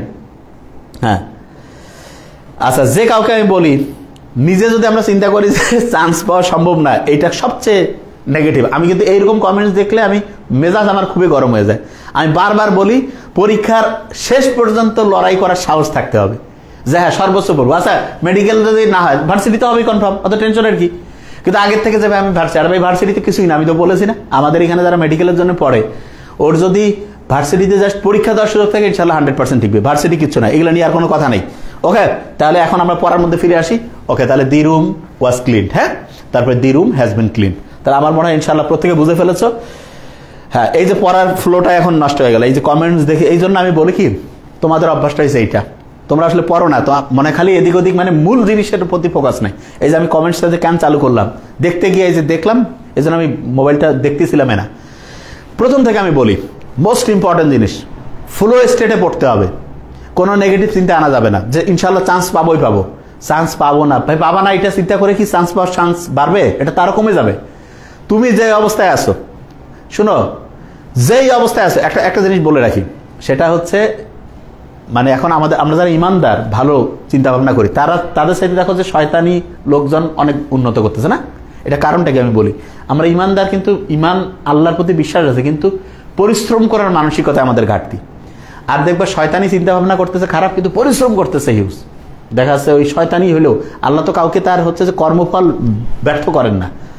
তুমি আল্লাহকে ডাকো, আল্লাহর সাথে কানেক্টেড আসো, পরিশ্রম করতেছো, এইখানেও রহমত পাবা, পরকালেও। আর তুমি কেউ আছে আল্লাহকে কেউ ডাকতেছে না, ধরো এরকম আছে না, ও কাছে আল্লাহ টাল্লাহ ফিরকি, ও মনে করো যে পরিশ্রম করলো, কে আল্লাহ দিবে না? দিবে। সূর্য সবাইকে আলো দেয়, আজ যেদিন অন্ধকার এখন যেমন কেউ পাচ্ছ যে 5 ওয়াক্ত নামাজ পড়তেছি ভাই আমার জন্য একটু হেড অফিসটা একটু হচ্ছে যে ওই মাথার মধ্যে আসুক, নো। তার মানে সুবিধা আসলে সবাই পাবে, অসুবিধা আসলে সবাই, কিছু কমন ফ্যাক্টর রয়েছে, ঠিক আছে? তাহলে এই জিনিসটা একটু ভালো করে খেয়াল রাখতে হবে। আর কোনো নেগেটিভ কথা, আমি তো বারবার বলছি, আমি কিন্তু নেগেটিভ কথা শুনলে আমি ডিলিট করে দিই একদম। এটা কিন্তু মানে এই প্রবলেম আমি প্রথম থেকেই বলি। এইটা কি বলা ভালো কমেন্টস করা যে মনে হচ্ছে আমি চান্স পাবো না, তা তোমার যদি মনে হয় তাহলে তো এটা ভয়ঙ্কর খারাপ, এটা কেন করবা? এটা একদম ডিলিট, মাথা থেকে ডিলিট, যে না ইনশাল্লাহ তোমার যে মনে আসতেছে চান্স পাবো কি পাবো না, ভাইয়া প্রতি 100 জনে 3-4 জন চান্স পায়, তাহলে 100 জনের 95-96 জন চান্স পাবে না, এটা নর্মাল হিসাব। কিন্তু তোমাকে চিন্তা করতে হবে যে তোমার সিট 5340-এর মধ্যে দরকার একটা, তুমি কিভাবে চিন্তা করবা সেইটার উপরে তোমার হিসাব। শাহরুখ খানের চাইতে কিন্তু অনেক ভালো ভালো অভিনেতা আছে, কিন্তু ও বস হয়েছে কেন জানো? কারণ ওর মাইন্ডসেটটা মারাত্মক। আমি কই না যে শাহরুখ খান ফিল্ম দেখো, এটা আমি বলছি না, আমি তোমাকে জিনিসটা বোঝার চেষ্টা করছি। আমি বায়োগ্রাফি পড়ে দেখছি যে আসলে হিসাবটা কি, আসলে মূল হিসাবটা হচ্ছে ওর কনসিস্টেন্ট ওয়েতে পরিশ্রম করা। আরেকটা জিনিস কি, আরেকটা জিনিস আছে, সেটা হচ্ছে সে প্রত্যেকদিন চিন্তাই করে এটা যে হ্যাঁ, তোমার ওই গল্পটা নিশ্চয়ই আমি বলছিলাম যে ওই যে শোয়েব আখতার, সৌরভ গাঙ্গুলি, শাহরুখ খানটা মিলে এক সময় ওই যে কি কলকাতা নাইট রাইডার্স ছিল না, ওইখানে হচ্ছে শোয়েব আখতারের সাথে মানে খুব শাহরুখ খানের সাথে তার বন্ধুত্ব, আর সৌরভ গাঙ্গুলি গল্পটা বলছিল। তা শাহরুখ খানকে বলতেছিল যে হচ্ছে শোয়েব আখতার যে তোমাদের তো ফিল্ম ইন্ডাস্ট্রি যা খুশি তাই করতে পারো, আমাদের খেলায় কাকে কখন নির্বাচক নিবে না নিবে, তা তোমার মানে ইয়াটা কি, মানে রহস্যটা কি? তখন শাহরুখ খান বলছে যে আমি যখন মুম্বাইতে আসছিলাম তখন মনে হয়েছিল যে খুব কষ্ট পাইছি যে এই মুম্বাইটা আসলে কিনে ফেলবো।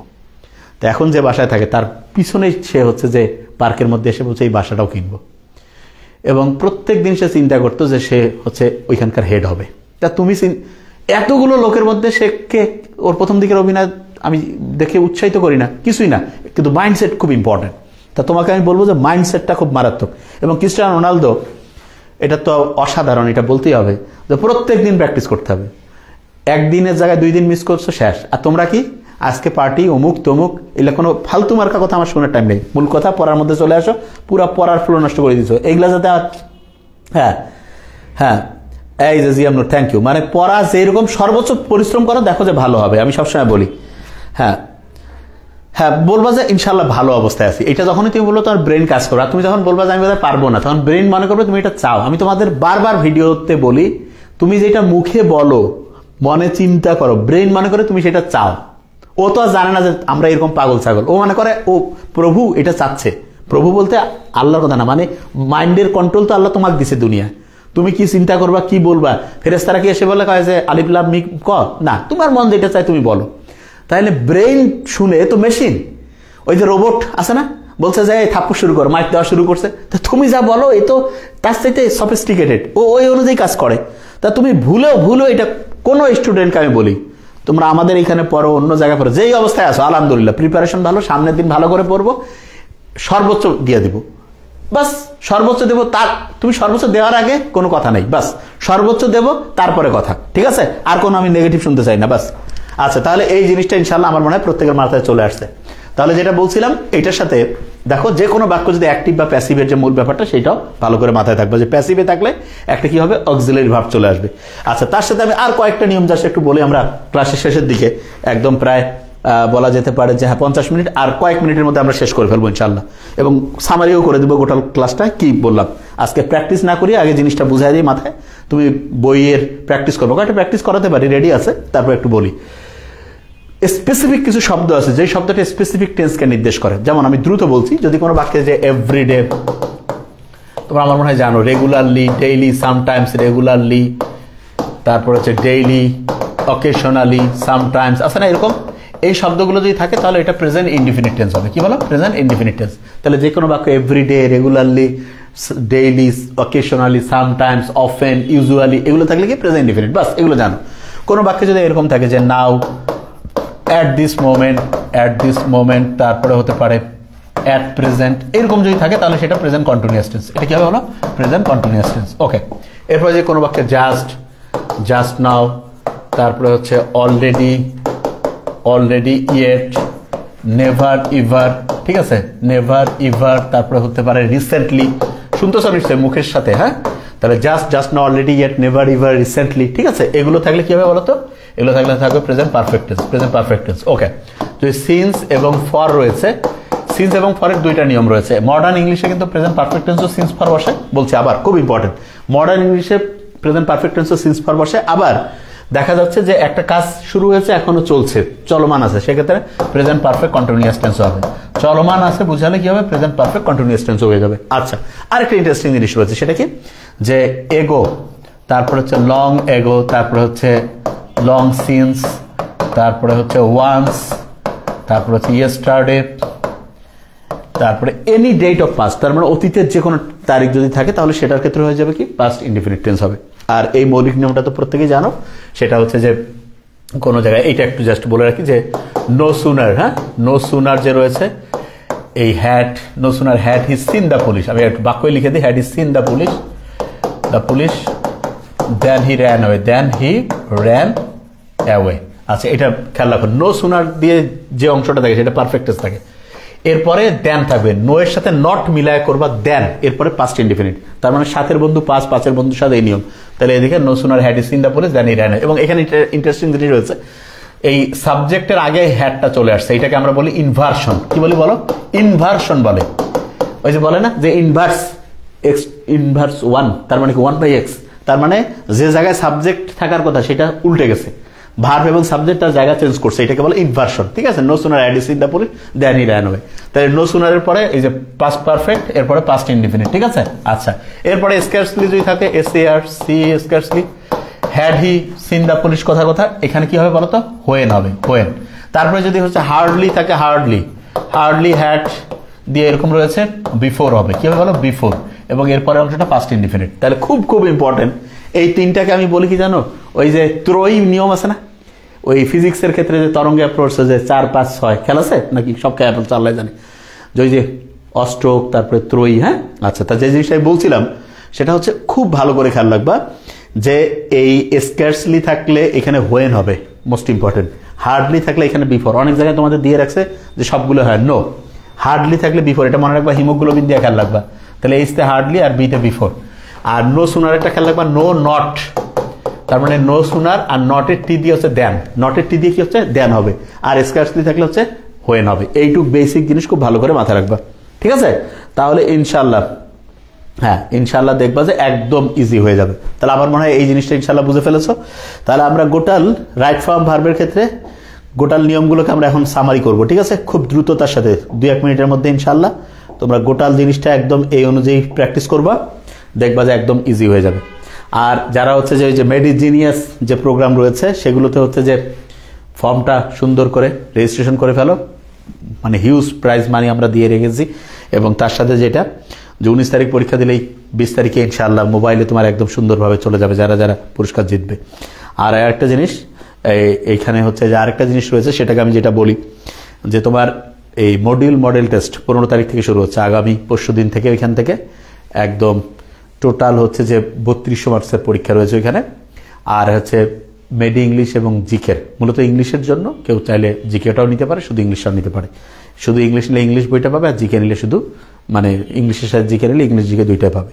তাহলে এইটা আচ্ছা 2/3 যদি থাকে তাহলে 2 এর ক্ষেত্রে 2/3 2 যদি থাকে তাহলে এখানে অবশ্যই থার্ডস হবে।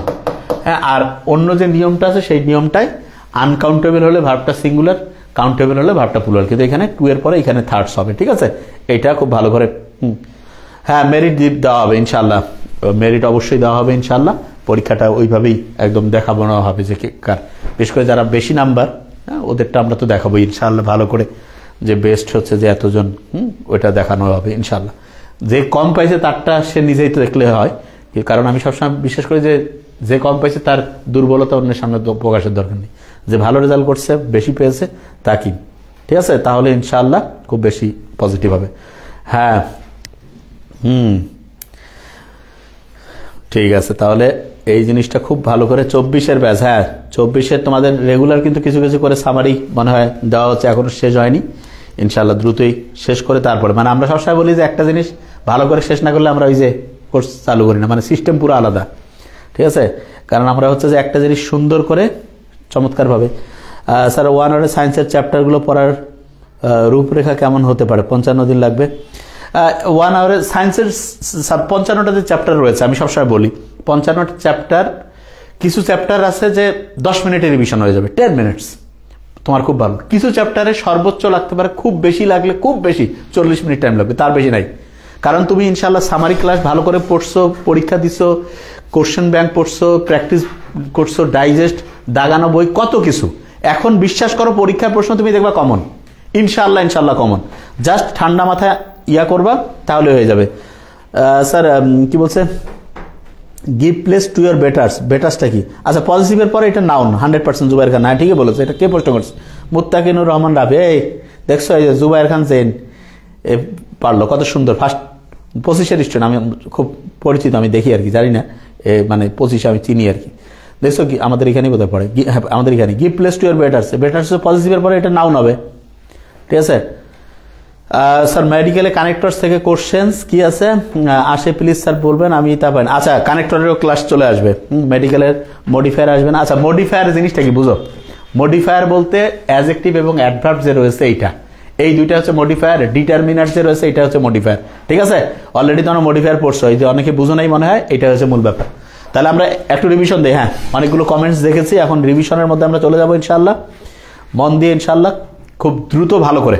ঠিক আছে ওকে, এটা কি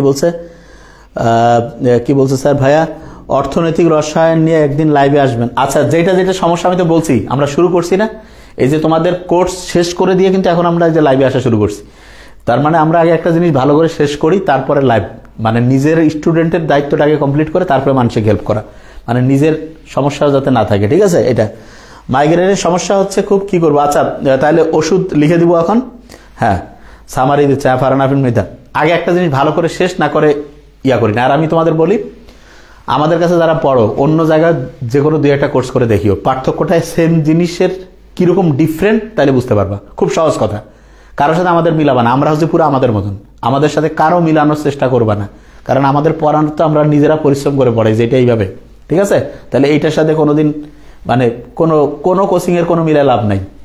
আচ্ছা তাহলে এখানে যেটা বলছিলাম, ভার্বের সঠিক রূপ হেডওয়ার্ড অনুযায়ী, হেডওয়ার্ড হচ্ছে আর্টিকেলের পরে নাউন বা প্রোনাউন, এটা এরপরে সাবজেক্ট বাক্যটি যাকে কেন্দ্র করে বাক্য গঠিত হয়, টেন্স কন্ডিশনাল, তো টেন্স কন্ডিশনাল মূলত বলেই দিয়েছি, as well as along with accompanied by addition to, এগুলো যারা থাকলে 2টা সাবজেক্ট, প্রথম সাবজেক্ট অনুসারে ভার্ব হবে, দ্রুত রিভিশন করো। তাহলে আইদার অর নাইদার নট থাকলে সেকেন্ড সাবজেক্ট অনুসারে ভার্ব হবে। ওকে, দি হেডমাস্টার দি সেক্রেটারি, 2টা চেয়ার রয়েছে, 2 জনের বসার সুযোগ রয়েছে, plural, the headmaster and secretary, একটা চেয়ার আর্টিকেল, ভার্ব হচ্ছে সিঙ্গুলার। ওকে, এরপর অ্যান্টিসিডেন্ট রিলেটিভ প্রোনাউনের পূর্ববর্তী নাউন বা প্রোনাউন সাথে সাথে মিলানো, it is I who am to blame, it is he who is to blame, it is he who are to blame. Okay, এরপরে হচ্ছে each of every of one of either of neither, এগুলো পরে নাউনের plural, ভার্বের singular. আস uncountable singular, countable uncountable, যেটা plural হয় না। আর কাউন্টেবল যেটা প্লুরাল হয়। ওকে, মানির উদাহরণটা খুব সুন্দর। যে কোনো বাক্য প্যাসিভে থাকলে অক্সিলারি ভার্ব যুক্ত হবে, এবং অক্সিলারি ভার্ব যুক্তের নিয়ম হচ্ছে ইসলামের ওই নিয়মটা যে প্রতিবেশী আগে হেল্প করবে, ঠিক আছে। এখানে থেকে if you try to escape he would be arrested, আর he had try to escape এটা থার্ড কন্ডিশন, এটা second condition, would have been arrested, কারণ সাবজেক্ট নিজে ওই কাজটা করতে পারছে না।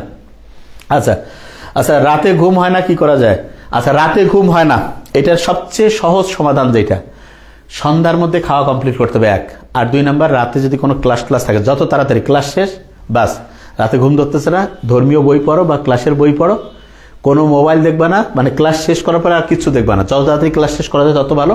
তারপরে হচ্ছে যে ঘুম ধরতেছে না, দেখবা যে সকালের ঠিক সময়ে 5 থেকে 7 দিন উঠবা, অটোমেটিক ঘুম তাড়াতাড়ি ধরা শুরু হয়ে যাবে, ঠিক আছে।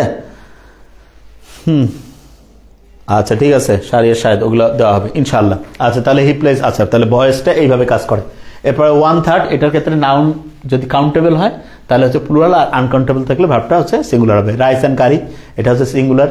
স্লো অ্যান্ড স্টেডি দুইটাই প্রথম বর্ণ রয়েছে, early to bed, early to rise প্রথম রয়েছে, ভার্বটা সিঙ্গুলার। স্যুপ অ্যান্ড স্যান্ডউইচ, ভার্বটা সিঙ্গুলার। ওকে, এরপরে প্রত্যেকটা টেন্সের একটা করে কোড রয়েছে। 3-এর বন্ধু 5, 5-এর বন্ধু 7, 1-এর 5 জন বন্ধু রয়েছে, 9 5 3 11 1, ঠিক আছে। ওকে, আচ্ছা এরপরে লক্ষ্য করে দেখো, প্রেজেন্ট যদি থাকে এদিকে হচ্ছে প্রেজেন্ট ফর্ম, এদিকে ফিউচার ইন প্রেজেন্ট, এদিকে পাস্ট ফর্ম, এখানে ফিউচার ইন পাস্ট, এদিকে হচ্ছে যে পাস্ট পারফেক্ট, তাহলে এখানে ফিউচার ইন পাস্ট পারফেক্ট, ঠিক আছে এটা। আর যে কোনো বাক্য প্যাসিভে থাকলে কিন্তু একটা অক্সিলারি ভার্ব হবে। সাবজেক্ট সাধারণত কি হয়, বস্তুবাচক থাকলে প্যাসিভ, অথবা সাবজেক্ট ব্যক্তিবাচক হওয়ার পরে প্যাসিভ হতে পারে যে সাবজেক্ট ওই বাক্যের কাজটা করতে না পারে। ওকে, এরপরে রয়েছে everyday, regularly, daily, occasionally, sometimes, যেগুলো থাকলে present indefinite tense. Now, at this moment, at present থাকলে present continuous. Just now, already, yet, never, ever, recently, এগুলো থেকে প্রেজেন্ট পারফেক্ট টেন্স। সিন্স পর থাকলে প্রেজেন্ট পারফেক্ট হয়, প্রেজেন্ট পারফেক্ট কন্টিনিউয়াস হয়। যে বাক্যটা কাজটা শুরু হয়ে চলমান থাকে present perfect continuous. Ago, long সিস, এগুলো থাকলে পাস্ট ইনডিফিনিট টেন্স। ওকে, এরপরে এই যে দেখো, নো সুনারের সাথে কি দেন, খুব ইম্পর্টেন্ট, 7-5। হার্ডলি থাকে হিমোগ্লোবিন দিয়ে, বিফোর 7-5। স্ক্যার্সলি থাকলে হোয়েন, 7-5। এই অনুযায়ী যদি ইনশাল্লাহ পড়ো দেখবা ইনশাল্লাহ। জিএম নূর, খুবই ইজি জিনিস, সবসময় পজিটিভ চিন্তা। আমি বলছি রাবিজুদ্দিন আলমা, বুক ভরে শ্বাস নেওয়া, হ্যাঁ ভালো করে ছাড়া, পানি পান করা, এবং সবসময় এখন থেকে চিন্তা করা যে 9 ফেব্রুয়ারি জীবনে একটা অসাধারণ পরীক্ষা দিয়ে যাচ্ছে, আর কোনো নেগেটিভ চিন্তা একেবারে ডিলিট করে ফেলো। আর 19 তারিখে যে মেডিজিনিয়াস পরীক্ষা, 26 এবং 31 রেগুলার মডেল টেস্টের প্রোগ্রাম যারা ভর্তি হচ্ছে, না ভর্তি কালকে থেকে শুরু করব আমরা, যারা করার সুন্দরভাবে করতে থাকো, এবং সবসময় যেটা আমি বলি যে সারা দেশে যে কোনো শিক্ষার্থীর সুযোগ রয়েছে সবচেয়ে সেরা কিছু করা, যে সে নিজের প্রতি বিশ্বাসটা রাখে। থ্যাংক ইউ সো মাচ, প্রত্যেকে ভালো থাকবা। আসসালামু আলাইকুম।